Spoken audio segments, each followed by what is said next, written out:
Bàជំរាបសួរថ្ងៃនេះដែរខ្ញុំមកបន្តនៅមេរៀនទី7បាទតាក់ទងទៅនឹងបាទ slide show មនុយឬថេបាទអញ្ចឹងនៅក្រុមដំបូងបាទយើងនឹងទៅបាទស្វែងយល់បន្ថែមទៀតតាក់ទងទៅនឹងបាទក្រុម start slide show បាទអញ្ចឹងក្រុម start slide show នេះគឺយើងតែងតែចុចប្រើបាទរាល់ដងបាទនៅពេលដែលយើងឡើងធ្វើបទបង្ហាញបាទគឺយើងនឹង slide show ចាប់ពីឬក៏បង្ហាញ slide របស់យើងនឹងចាប់ពី slide ដំបូងបាទឬក៏ slide ទី1បាទអញ្ចឹងយើងចូលនៅលើ slide បាទឯកសារថ្មីរបស់យើងមកអញ្ចឹងយើងចូលទៅក្នុង menu slide show បាទអញ្ចឹងយើងមើលក្រុម start slide show បាទអញ្ចឹង from beginning អញ្ចឹង from beginning នេះគឺវាបង្ហាញដែលយើងតែងតែចុច F5 នៅលើ keyboard របស់យើងបាទឬក៏យើងចុចនៅលើquick access toolbar គឺយើងមាន start from beginning ដូចគ្នាបាទអញ្ចឹងគឺយើងចង់ slide ឬក៏ធ្វើបទបង្ហាញនៃ slide របស់យើងនឹងចេញអំពី slide ទី1បាទ slide ទី1របស់យើងអញ្ចឹងនៅពេលដែលយើងចុចបាទវានឹង load ចេញអំពី slide ទី1យើងជានិច្ចបាទដោយសារវាដាក់ពាក្យថាបាទ start from beginning នេះមានថាចាប់ផ្ដើមពីចំណុចទី1បាទពីចំណុចទី1អញ្ចឹងយើងប្រើនៅពេលដែលយើងចង់ធ្វើបទបង្ហាញបាទបន្ទាប់គឺ from current slide អញ្ចឹងពាក្យថា from current slide នេះមានន័យថាយើងបាទបង្ហាញ slide របស់យើងឬក៏ slide show ដូច start from beginning ដែរប៉ុន្តែវាចាប់ផ្ដើមចេញអំពី slide ណាដែលយើងកំពុងតែស្ថិតនៅព្រោះ from current បាទ slide អញ្ចឹងឧទាហរណ៍ខ្ញុំឈរនៅលើ slide ទី1បើខ្ញុំចុច from beginning ឬក៏ from current slide តើវាមានន័យតែមួយមែនទេប៉ុន្តែបើសិនជាខ្ញុំឈរនៅលើ slide ទី2បាទអញ្ចឹងបាទ from beginning ឬក៏ start slide show វាចាប់ផ្ដើមពី slide ទី1បាទទោះបីយើងឈរនៅលើ slide ទី2ទី3ក៏ដោយប៉ុន្តែបើ from current slide អញ្ចឹងបើយើងឈរនៅលើ slide ទី1វាចាប់យក slide ទី1មកបង្ហាញបើយើងឈរលើ slide ទី2វាចាប់យក slide ទី2មកបង្ហាញអញ្ចឹងយើងឈរនៅលើ slide ណាវាចាប់ផ្ដើមពីត្រង់ slide ហ្នឹងបាទអញ្ចឹងឧទាហរណ៍ខ្ញុំឈរនៅលើ slide ទី1ខ្ញុំចុចបាទ from current slide បាទចាប់ផ្ដើមពី slide ដែលខ្ញុំកំពុងឈរហ្នឹងអញ្ចឹងវានឹងបង្ហាញ slide ដែលខ្ញុំកំពុងឈរគឺ slide ទី1ប៉ុន្តែបើសិនជាខ្ញុំឈរនៅលើ slide ទី2ហើយខ្ញុំចុច from current slide គឺវាចាប់ផ្ដើមចេញអំពី slide ទី2បាទអញ្ចឹងយើងឈរនៅលើ slide ណាយើងចុច from current slide គឺវានឹងបង្ហាញ slide ចេញពីដែលយើងកំពុងតែស្ថិតនៅនឹងបាទបន្ទាប់គឺ custom slide show បាទអញ្ចឹងនៅក្នុង custom slide show ហ្នឹងគឺវាអនុញ្ញាតឲ្យយើងនឹងចាប់យក slide ឬក៏រៀបចំ slide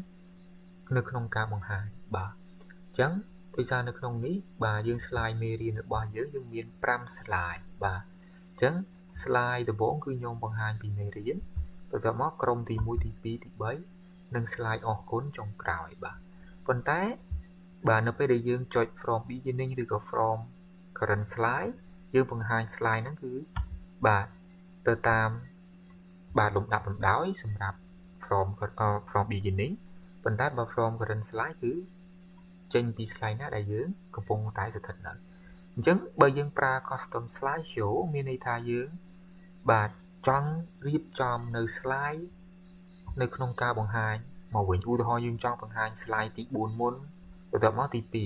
ហើយទី3ហើយទី5ហើយទី1មានន័យថាយើងត្រឡប់ slide អញ្ចឹងយើងអាចចុចcustom slide show យើងចុចបាទ custom show បាទអញ្ចឹងវានឹងបង្ហាញផ្ទាំងមួយឲ្យយើងបែបនេះបាទអញ្ចឹងយើងបង្កើតថ្មីបាទអញ្ចឹងយើងបង្កើតថ្មីដោយសារយើងអត់ទាន់មានអីទេអញ្ចឹងយើងចុច new បាទអញ្ចឹងវានឹងចាប់យក slide ដែលយើងមានតាំងប៉ុន្មានហ្នឹងមកឲ្យយើងអញ្ចឹងឧទាហរណ៍ថាខ្ញុំដាក់ឈ្មោះបាទ slide custom slide ឬក៏បាទ slide ដែលយើងត្រូវការបង្ហាញបែបរៀបចំបន្ថែមថ្មីមួយផ្សេងទៀតអញ្ចឹងឧទាហរណ៍យើងដាក់ថា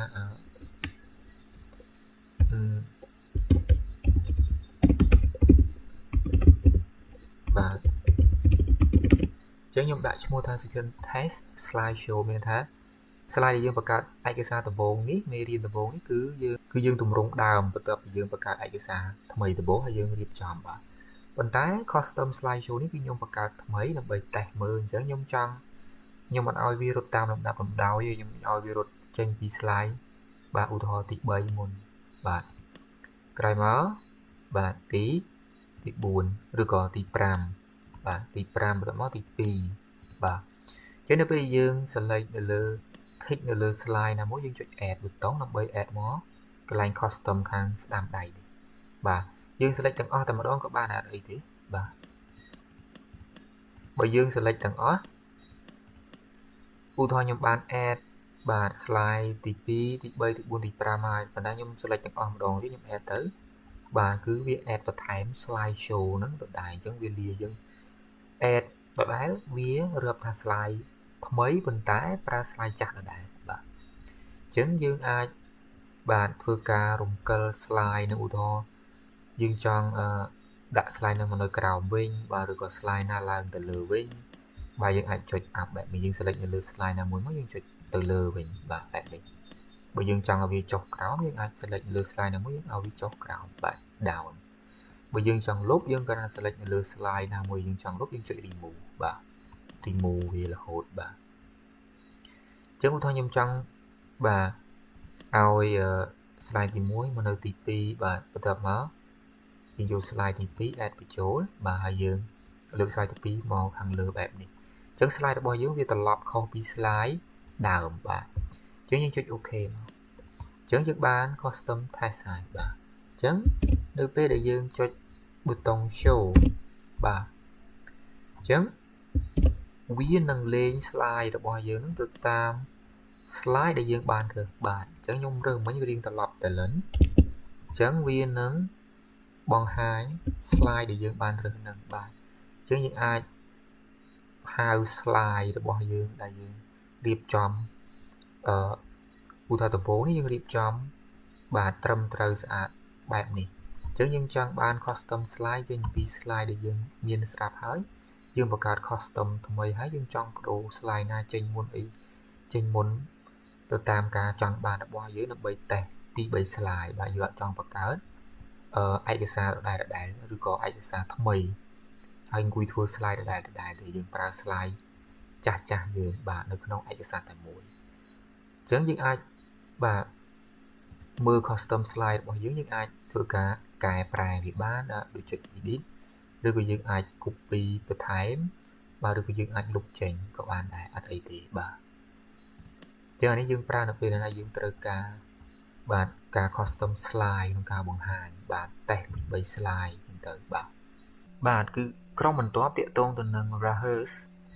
with coach បាទអញ្ចឹង rehearse with coach នេះមានន័យថាឧទាហរណ៍ថាឥឡូវ slide របស់ខ្ញុំនេះបានរៀបចំចំនួន5 slide ហើយអញ្ចឹងមុនពេលដែលយើងឡើងធ្វើបទបង្ហាញឬក៏បាទ slide show ទៅកាន់បាទលោកគ្រូអ្នកគ្រូឬក៏អ្នកចូលរួមនៅតាមក្រុមហ៊ុនអីមួយចំនួនគឺយើងតែងតែហាត់សមនេះបាទអញ្ចឹងចំពោះភាសាខ្មែរយើងវាអាចនឹងអត់សូវស្គាល់ទេបាទបើភាសាអង់គ្លេសគឺស្គាល់ច្រើនអញ្ចឹងយើងអាចប្រើប្រាស់ rehearsal with coach នេះបានគឺនៅក្នុងការហាត់សមបាទពាក្យថា rehearsal មានន័យថាហាត់សមអញ្ចឹងឧទាហរណ៍ថាខ្ញុំចង់ហាត់សម slide ហ្នឹងតើការនិយាយរបស់យើងហ្នឹងមានប្រើពាក្យជាន់គ្នាដដែលអត់ឧទាហរណ៍ថាយើងកំពុងតែនិយាយស្រាប់តែយើងចេញពាក្យលក្ខណៈថាយើងគិតរកអ្វីតែនិយាយបន្តទៀតអញ្ចឹងrehearse ហ្នឹងវានឹងបាទបង្ហាញថាអូអ្នកឯងនិយាយពាក្យដដែលគួរតែកែចេញបាទអញ្ចឹងយើងអាចប្រើវាបានទេយើងចុច rehearse with coach មកវានឹងចេញផ្ទាំងបែបនេះបាទអញ្ចឹងវានឹងចាប់ផ្ដើម slide ទី1យើងអញ្ចឹងយើងចាប់ផ្ដើម start បាទ rehearsing បាទក្រោយមកយើងចាប់ផ្ដើមនិយាយបាទមានន័យថាយើងចាប់ផ្ដើមបាទបកស្រាយ slide របស់យើងអញ្ចឹងវានឹងចាំស្ដាប់យើងដែរបាទប្រៀបដូចអ្នកជា audience ដែរអញ្ចឹងយើងស្ដាប់យើងថាយើងនិយាយពីអីបែបណាអីផ្សេងអញ្ចឹងឧទាហរណ៍ខ្ញុំនឹងចាប់ផ្ដើមនិយាយអញ្ចឹងវានឹងចេញពាក្យមួយចំនួនបាទអញ្ចឹងនៅត្រង់នេះ ដោយសារតែភាសាអង់គ្លេសវានឹងចាប់យើងឲ្យថាយើងប្រើពាក្យច្រើនដងបាទយើងរំលឹកចិត្តយូរពេកបាទអញ្ចឹងវានឹងបាទរំលឹកយើងថាมันគួរប្រើពាក្យនៅដែរហ្នឹងទេអញ្ចឹងឧទាហរណ៍ថាhello everyone អញ្ចឹងឃើញអត់យើងប្រើពាក្យនឹងច្រើនដងអញ្ចឹងយើងគួរតែបាទវាប្រាប់យើងថាគួរតែកុំប្រើអញ្ចឹងត្រង់នោះវាដូចជា AI បាទ AI ជួយយើងនៅក្នុងការឲ្យយើងបាទ presentation ឬក៏ slide show ហ្នឹងបាទកុំឲ្យប្រើពាក្យដដែលច្រើនដងពេកបាទអញ្ចឹងបើយើងធ្វើល្អវាបង្ហាញយើងដែរបាទអញ្ចឹងយើងអាចចុច escape key ដើម្បីចាកចេញក្រោយមកវានឹងចេញផ្ទាំងឲ្យយើងឲ្យតាក់ទងទៅនឹងបាទរយៈពេលដែលយើងធ្វើការហាត់សមបាទហើយអំពីពាក្យដែលយើងនិយាយផ្សេងបាទនិយាយរួមគឺអ្វីដែលយើងបានបាទហាត់សមហ្នឹងគឺវាចាប់ថ្នាក់ឲ្យយើងល្អបាទអញ្ចឹងយើងប្រើពាក្យនេះច្រើនបាទយើងគិតច្រើនបាទយើងអត់មានពាក្យនិយាយអញ្ចឹងវាអត់ល្អនៅពេលដែលយើងប្រើបាទនៅពេលដែលយើងឡើងធ្វើការបត់បង្ហាញយើងអត់ត្រូវប្រើពាក្យនិយាយឲ្យលះបាទនិយាយឲ្យត្រូវនឹងសាច់រឿងរបស់យើងកុំគិតយូរពេកបាទអញ្ចឹងអាចប្រើហាត់សមបែបនេះបានបាទក្រុមបន្ទាប់គឺ set up អញ្ចឹង set up គឺវាមាន set up slide show បាទអញ្ចឹង set up slide show បាទវាមានផ្ទាំងមួយអញ្ចឹង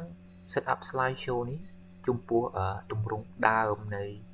PowerPoint គឺវារើសយក present by a speaker បាទ full screen មានន័យថាយើងបង្កើត slide ដំបូងនៅពេលដែលយើងចុច from beginning ឬក៏ start slide show ហ្នឹងគឺវាចេញបាទពេញអេក្រង់ឲ្យយើងហើយយើងបាទទាមទារឲ្យយើងទេបាទចុច click mouse ឬក៏បាទ space bar ឬក៏ enter key ឬក៏ arrow key ណាមួយដើម្បីអាចយើងទៅកាន់ slide បន្ទាប់ទៀតរហូតដល់តែអស់បាទអញ្ចឹងវានឹងបង្ហាញគ្រប់ slide ទាំងអស់បាទ all បាទអញ្ចឹងហើយក៏វាបាទលេងនៅ animation ឬក៏ការកំណត់នៅរយៈពេលនៅក្នុងការបង្ហាញ slide ពីមួយទៅមួយដោយស្វ័យប្រវត្តិផងដែរបាទក្នុងករណីដែលយើងមានកំណត់បើយើងអត់កំណត់ទេគឺយើងចុចទៅមុខទៅ slide បន្ទាប់ហ្នឹងដោយខ្លួនឯងបាទអញ្ចឹងគឺជាទម្រង់ដើមនៃ slide ដែលយើងតែងតែបង្កើតថ្មីហ្នឹងគឺទម្រង់ដើមបែបហ្នឹងឯងបាទហើយពីនេះមានន័យថានៅពេលដែលយើង slide show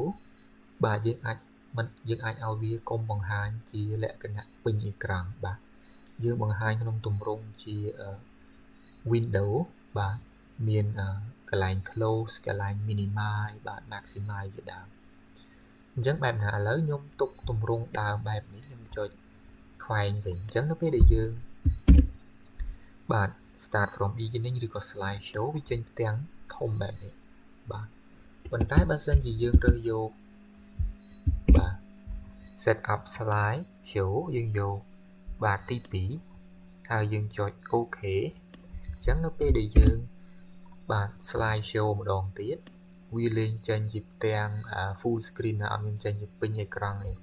វាចេញជាទម្រង់បែបនេះបាទគឺមានប៊ូតុងបិទបាទប៊ូតុងបិទបាទប៊ូតុងលាក់ប៊ូតុងបរិយាទូចធំបាទបែបនេះក្នុងទម្រង់ជា window បាទអញ្ចឹងនឹងជាការ set up slide show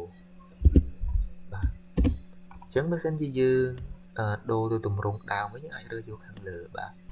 បើសិនជាយើងរើសយកចំណុចទី3បាទនៅត្រង់ show type ហ្នឹងគឺ browse add a kiosk full screen មានន័យថាបាទបើយើងរើសយកទី3នេះបាទអញ្ចឹង slide ហ្នឹងគឺយើងអាចប៉ះពាល់បានទាំងអស់យើងអាចចុចបាទ mouse click ឬក៏ space bar ឬក៏ arrow key ឬក៏ enter ហ្នឹងឲ្យ slide ហ្នឹងរំកិលទៅមុខបានទេបាទវានៅតែ slide ទី1ទេប៉ុន្តែបើសិនជា slide ហ្នឹងមានកំណត់ជាបាទពេលវេលាឬក៏ animation វាលេងឲ្យយើងដោយស្វ័យប្រវត្តិបាទអញ្ចឹង manual នៅត្រង់នេះគឺវាបិទហើយបាទអត់ឲ្យយើងប៉ះពាល់បានទេបាទអញ្ចឹងយើងអាចប្រើប្រាស់នៅទម្រង់ទី3នឹងបានបាទអញ្ចឹងយើងចុច OK មកប៉ុន្តែជាទូទៅយើងប្រើតែទី1ទេបាទ ហើយ show option នេះបាទបើសិនតែយើងរើសយក show type ចំណុចទី1បាទអញ្ចឹងយើងអាចកំណត់ slide ហ្នឹងឧទាហរណ៍យើង tick នៅត្រង់ loop បាទ continuously until បាទ escape key ចុចអញ្ចឹងមានន័យថាបើសិនជាយើង tick នៅត្រង់ loop នេះមានន័យថាគឺ slide ដែលយើងបង្ហាញហ្នឹងគឺបាទខ្ញុំដក tick សិនមានន័យថា slide យើងជាទូទៅនៅពេលដែលយើងបាទ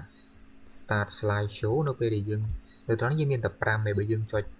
click ទី1បាទទី2ទី3ទី4ទី5អញ្ចឹងអស់ហើយវាចេញផ្ទាំងខ្មៅប៉ុន្តែបើសិនជាយើងរើសយកបាទ show option tick loop នេះហើយយើងចុច OK អញ្ចឹងនៅពេលដែលយើង slide show ម្ដងទៀតបាទនៅពេលយើងចុច click អស់ slide វាត្រឡប់មក slide ទី1វិញអញ្ចឹងមានន័យថាវាអត់ឈប់ទេអស់ slide ត្រឡប់មក slide ទី1វិញបាទដល់ slide ចុងបញ្ចប់ត្រឡប់មក slide ទី1វិញជារៀងរហូតបាទអញ្ចឹងយើងអាចកំណត់នៅត្រង់ set up slide នឹងបានបាទអញ្ចឹងជាទូទៅយើងអត់ដែលបានប្រើដែរបាទអញ្ចឹងទី2នេះតកតងទៅនឹងបាទអញ្ចឹងទី2នេះគឺ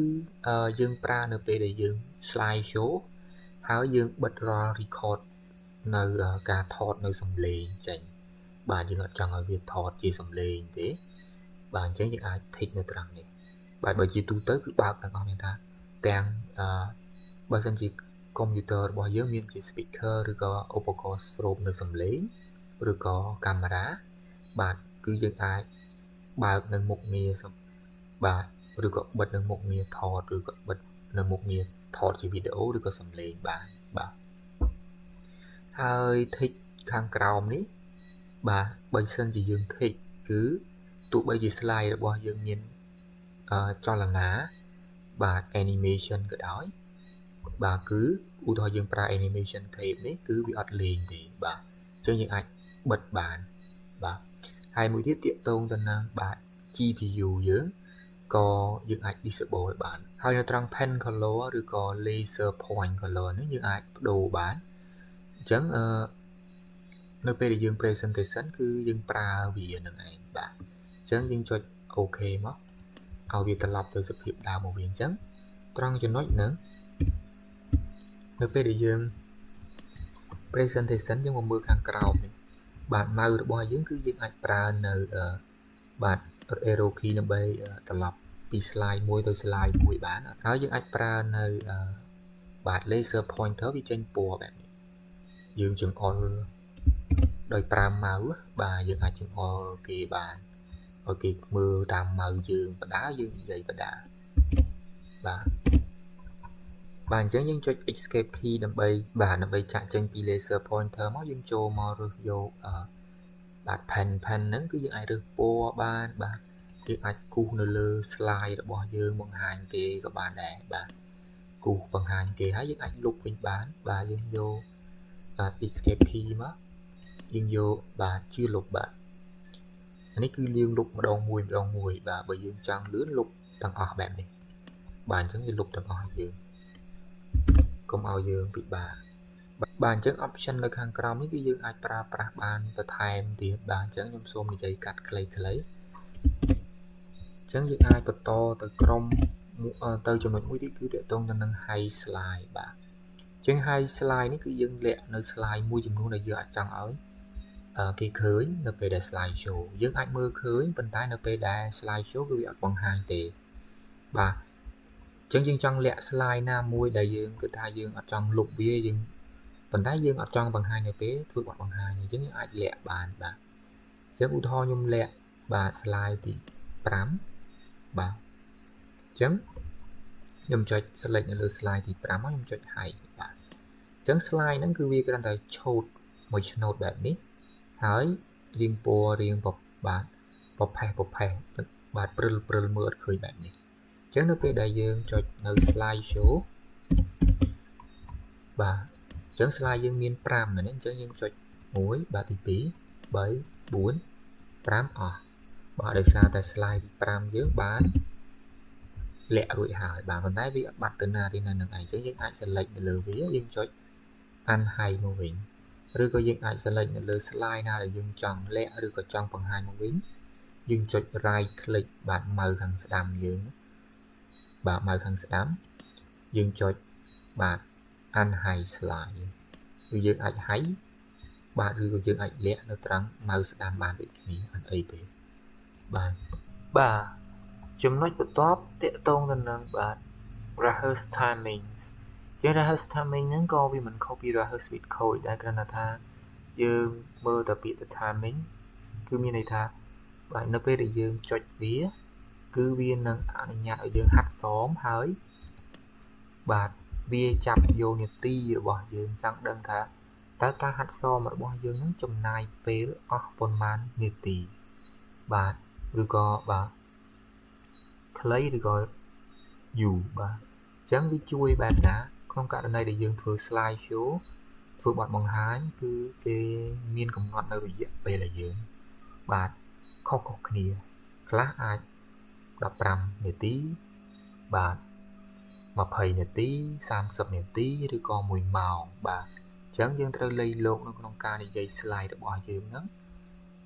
ឲ្យបាទសមទៅតាមម៉ោងដែលគេកំណត់បាទមិន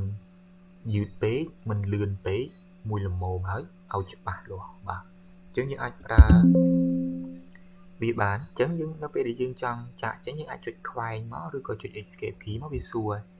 តើយើងចង់រក្សាទុកនៅការថតនឹងអត់បើយើងចង់យើងចុចបាទ yes មកបើយើងថាអត់ទេយើងចុច no បាទ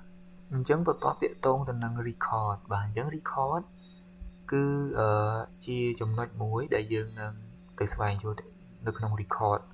បាទមនុយឬក៏ tape ទៅថែមទៀតអញ្ចឹង record នេះគឺវានឹងធ្វើការដូច slide show ដែរអញ្ចឹងយើងអាច record ចាប់ពី slide ដែលយើងកំពុងតែស្ថិតនៅបាទពាក្យថា current នេះមានថាយើងចង់ record ចេញពី slide ដែលយើងកំពុងតែស្ថិតនៅឥឡូវខ្ញុំឈរនៅលើ slide ទី3តែបើយើងថាអត់ទេខ្ញុំចង់ថតចេញពី slide ដំបូងទី1យើងចុច from beginning ដូចគ្នាមកបាទអញ្ចឹងនៅត្រង់នេះគឺ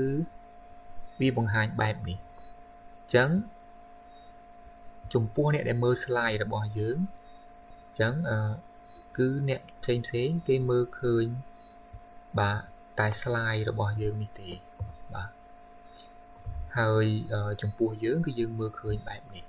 អញ្ចឹងយើងអាចសរសេរ script បន្ថែមដើម្បីនិយាយឧទាហរណ៍ថាយើងអត់ដឹងនិយាយពីត្រង់ណាយើងអាចបាទសរសេរ script នៅត្រង់ហ្នឹងមកហើយគេមើលតែ slide យើងទេយើងនិយាយគេមើលអត់ឃើញ script ដែលយើងនិយាយទេអញ្ចឹងយើងអាចថតជាវីដេអូបាទថតជាសំឡេងបានបាទហើយយើងអាចបាទ auto scroll នៃ script របស់យើងឧទាហរណ៍យើងកុំឲ្យយើងពិបាកចុចបាទអញ្ចឹងយើងអាចកំណត់ auto មកអញ្ចឹងបាទ script ហ្នឹងវានឹងដើរម្ដងបន្តិចឲ្យយើងបែបនេះ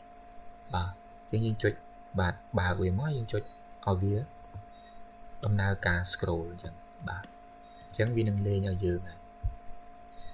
អញ្ចឹងយើងអាចបាទកាមេរ៉ាវាបង្ហាញនៅត្រង់នេះអញ្ចឹងយើងអាចបាទបង្ហាញ background យើងក៏បានឬក៏ដាក់ឲ្យ blur បាទអញ្ចឹងមានន័យថានៅត្រង់នេះបាទយើងឲ្យពេលដែលថតមុខយើងអត់ចង់ឲ្យគេឃើញ background យើងមិនទេអញ្ចឹងយើងអាចដាក់ឲ្យព្រិលបានបាទអញ្ចឹងគេឃើញតែមុខយើងទេបាទអញ្ចឹងយើងអាចថតបាទវីដេអូសំឡេងផ្សេងបាទនៅពេលដែលយើង presentation បាទអញ្ចឹងវាជួយយើងបានច្រើនអញ្ចឹងនៅពេលយើងចុច record ពីហ្នឹងវាចូលនៅក្នុង record tape តែម្ដងបាទអញ្ចឹង record tape នេះយើងនិយាយគ្នានៅពេលក្រោយបាទអញ្ចឹងអានេះដូចតែនៅក្នុង setup slide show ទេបាទអញ្ចឹងគឺវាមានទម្រង់ដើមស្រាប់អញ្ចឹងខ្ញុំអត់និយាយច្រើនត្រង់នេះទេបាទក្រុមបន្ទាប់ទាក់ទងទៅនឹងបាទ monitor បាទអញ្ចឹង monitor នេះគឺបើនៅក្នុងកុំព្យូទ័រយើងបាទជាទូទៅគឺវានឹងចាប់ដោយស្វ័យប្រវត្តិឲ្យយើងហើយបាទនៅ monitor ណាដែលត្រូវបង្ហាញនៅ slide show ហ្នឹងអញ្ចឹងវានឹងចាប់ដោយស្វ័យប្រវត្តិ ប៉ុន្តែបើសិនជាយើងរើសយក primary monitor អញ្ចឹងមានថាឧទាហរណ៍ថាយើងមាន monitor បាទចាប់ពី2ឡើងអញ្ចឹងយើងត្រូវរើសឲ្យមាន monitor ទី1 monitor ទី2អញ្ចឹងយើងត្រូវរើសដោយខ្លួនឯងបាទព្រោះនៅក្នុង computer របស់យើងគឺមានការកំណត់នៅ monitor screen ហ្នឹងបាទហើយបាទ use បាទ presenter view គឺបាទគឺវាមានន័យថាដូចយើងប្រើប្រាស់នៅបាទ record បាទមុនហ្នឹងគឺបើសិនជា monitor យើងមានការកំណត់អញ្ចឹងនៅពេលដែលយើង presentation គេឃើញ slide ដែលយើងបង្ហាញហ្នឹងពេញអេក្រង់ប៉ុន្តែនៅលើ projector ទេបាទនៅលើ projector ដែលបង្ហាញ slide ហ្នឹងតែចំពោះយើងគឺយើងមើលឃើញផ្សេងបាទយើងខុសពីគ្នាអញ្ចឹងត្រង់នេះខ្ញុំសូមបញ្យល់ត្រួសបាទបែបហ្នឹងបន្ទាប់ទាក់ទងទៅនឹង captions and subtitles បាទអញ្ចឹងនៅត្រង់នេះគឺយើងអាចបាទភាគច្រើនគឺវាស្គាល់តែភាសាអង់គ្លេសទេដោយសារភាសាខ្មែរយើងគឺអត់ទាន់មានទេបាទមានតែភាសាអង់គ្លេសនិងភាសាផ្សេងចឹងមានថានៅពេលដែលយើងនិយាយក្នុងទម្រង់ជាភាសាអង់គ្លេសបាទគឺវានឹងបង្ហាញជា subtitle ឲ្យយើងបាទអញ្ចឹងបើយើងនិយាយភាសាអង់គ្លេសបាទ spoken English អញ្ចឹងយើងអាចបង្ហាញ subtitle ហ្នឹងជាភាសាផ្សេងបាទដែលវាមាននៅក្នុងនេះអាចចេញជាភាសាបាទជប៉ុនកូរ៉េបាទចិនជាដើមអញ្ចឹងបើយើងនិយាយភាសាអង់គ្លេសវានឹងចេញ subtitle ឲ្យយើងបាទអញ្ចឹងយើងអាច take all the way use subtitle មានថានៅពេលយើងនិយាយ slide presentation ជាភាសាអង់គ្លេសដែលយើងកំណត់នៅ setting គឺវានឹងបកប្រែទៅភាសាដែលយើងបានកំណត់នៅក្នុងដូចគ្នាបាទអញ្ចឹងយើងអាចមើល more setting បន្ថែមទៀតដើម្បីរើសយកប៉ុន្តែភាសាខ្មែរយើងអត់ទាន់ support ល្អទេបាទអត់ទាន់មានការគ្រប់គ្រងនៅភាសាខ្មែរយើងទេបាទអញ្ចឹងនៅត្រង់ខ្ញុំសូមបាទបញ្យល់ទៅប៉ុណ្ណេះបាទសូមទោសរាល់កំហុសឆ្គងផ្សេងៗនិងសូមអរគុណ